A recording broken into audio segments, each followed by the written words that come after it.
Welcome to all of you in we are trickies. चलिए शुरू करते हैं।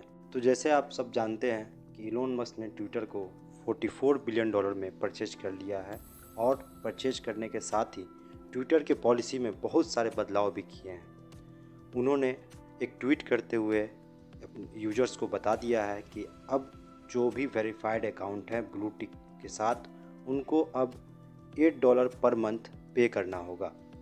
और अगर बात इंडियन रुपीज़ में करें तो हर एक भारतीय को 660 रुपये पर मंथ उनको पे करना होगा वेरीफाइड अकाउंट के लिए। और इस बात की शुरुआत हुई कहाँ से, तो बता दें आपको कि ट्विटर पे एक बहुत ही प्रसिद्ध लेखक हैं स्टीफन किंग्स। उन्होंने इलोन मस्क को टैग करके एक ट्वीट किया कि क्या अब मुझे $20 प्रति माह ब्लू टिक रखने के लिए देना पड़ेगा, और अगर ऐसा नियम बनता है तो मैं एनरॉन की तरह भी ट्विटर छोड़कर चला जाऊंगा। इसके जवाब में दूसरी तरफ देखा गया कि इलोन मस्क ने किंग स्टीफेंस के ट्वीट को रिट्वीट करते हुए जवाब दिया कि हमें कई तरह के बिलों का पेमेंट भी करना होगा और पूरी तरीके से हम एडवर्टाइजमेंट पे डिपेंड नहीं कर सकते हैं। और लास्ट में इन्होंने स्टीफन किंग्स को ट्रोल करते हुए लिखा $20 नहीं तो कम से कम $8 का चार्ज कैसा रहेगा। और अगर हम बात करें वेरीफाइड अकाउंट ब्लू टिक की, तो ब्लू टिक के बारे में बता दूं कि ब्लू टिक आपने देखा होगा कि सोशल मीडिया पे बहुत सारे सेलिब्रिटी के अकाउंट पे ब्लू टिक लगा रहता है। तो ये ब्लू टिक आता कैसे है, चलिए इसको हम एक एग्जांपल समझते हैं। अगर हमारे देश के प्रधानमंत्री का एक ट्विटर अकाउंट है जो कि ऑफिशियल ट्विटर अकाउंट होता है, तो उनको भी वेरीफाइड अकाउंट के लिए एक ब्लू टिक दिया जाता है। और ये ब्लू टिक की व्यवस्था इसलिए की जाती है क्योंकि इनके मिलियंस ऑफ फॉलोअर्स होते हैं। तो जब मिलियंस ऑफ फॉलोअर्स होंगे तो उन मिलियंस ऑफ फॉलोअर्स को ये अकाउंट फेक ना लगे और इनको इस अकाउंट के थ्रू कोई गलत इन्फॉर्मेशन ना दे दिया जाए, इसलिए एक व्यवस्था की गई जिसमें बहुत बड़े सेलिब्रिटी हो गए या नेता हो गए या बिजनेसमैन हो गए, उनके और उनके फॉलोअर्स के साथ कोई फर्जीवाड़ा ना हो, इसलिए संस्थाओं ने ब्लू टिक का प्रावधान रखा। और इस ब्लू टिक से कंपनी ये इंश्योर करती है अब उनके फॉलोअर्स के लिए कि आप जिनको फॉलो कर रहे हैं वो उन्हीं का वेरीफाइड अकाउंट है और वही वो इंसान है जिनको आप फॉलो कर रहे हैं। और ऐसी स्थिति से बचने के लिए ये व्यवस्था फेसबुक के पास भी है और ट्विटर के भी पास है। और देखा गया कि ट्विटर ने इस व्यवस्था को 2017 में सस्पेंड कर दिया था।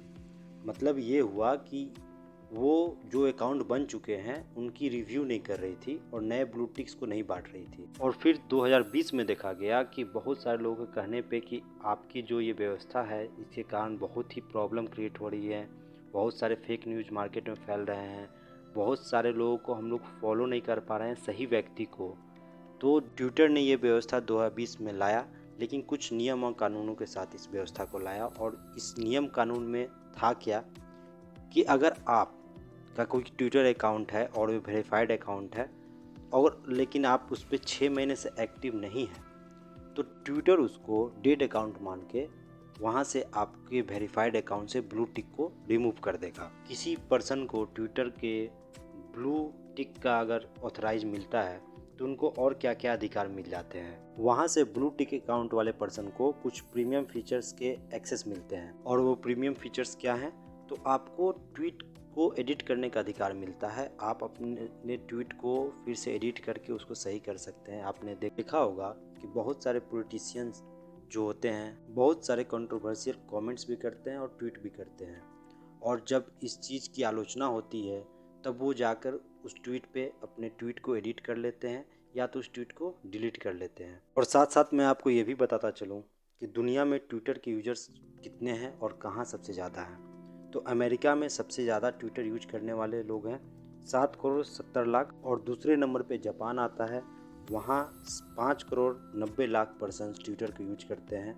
और तीसरे नंबर पे भारत आता है जहाँ पे 2,36,00,000 ट्विटर यूजर्स हैं। अब देखना ये होगा कि क्या अब ट्विटर के यूजर्स इलोन मस्क की इस पॉलिसी से संतुष्ट हैं या नहीं। क्या वो $8 पर मंथ देकर इस ट्विटर को यूज करना चाहते हैं, या ट्विटर के यूजर्स ट्विटर को हमेशा हमेशा के लिए अलविदा कहेंगे। Thanks for listening, take care and God bless you all.